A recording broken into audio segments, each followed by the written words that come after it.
En noticias internacionales, las miradas están puestas en Bruselas, donde se reúnen los miembros del G7 y de la OTAN a un mes de la invasión rusa a Ucrania.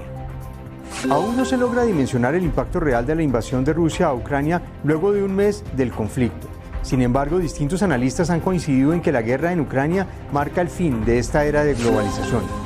Hoy por hoy, la atención de las reuniones en Bruselas se la llevan los eventuales anuncios de nuevas sanciones contra Rusia y los compromisos en materia de defensa y ayudas a Ucrania y a los países vecinos. Mientras tanto, Moscú reabrió su mercado de capitales, pero los movimientos fueron escasos, pues no son muchas las acciones que están en capacidad de transar debido a las sanciones.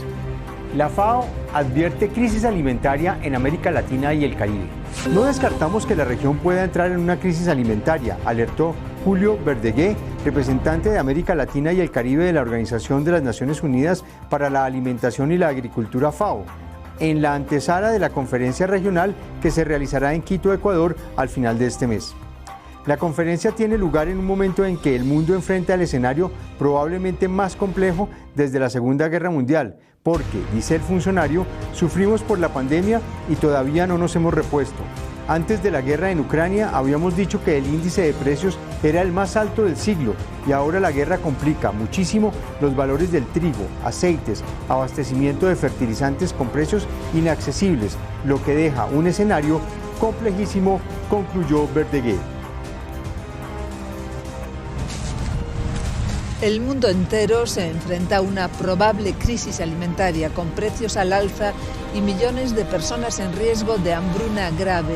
Y esto porque la guerra en Ucrania amenaza el suministro de cultivos básicos, ya que este país es uno de los mayores exportadores de alimentos. Pero, ¿cómo cultivar, cosechar y exportar bajo el asedio y las bombas? El ministro ucraniano de Agricultura expuso al Parlamento Europeo en Bruselas la situación en su país. Los principales canales para exportar la cosecha y el grano eran nuestros puertos marítimos.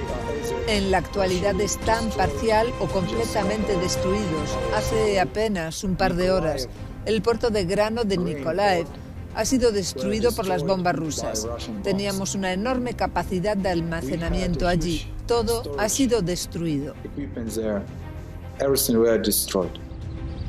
Los precios del trigo han alcanzado máximos históricos en los últimos días, al igual que el precio del aceite de colza y girasol. Al menos 50 países dependen de Rusia y Ucrania para el 30% o más de su suministro de trigo, y muchos países en desarrollo del norte de África, Asia y Oriente Próximo están entre los más dependientes. Muchos ya tenían problemas financieros y algunos se enfrentan a crisis de deuda. La guerra en Ucrania, más la pandemia y el cambio climático están generando una gran crisis alimentaria para los más débiles.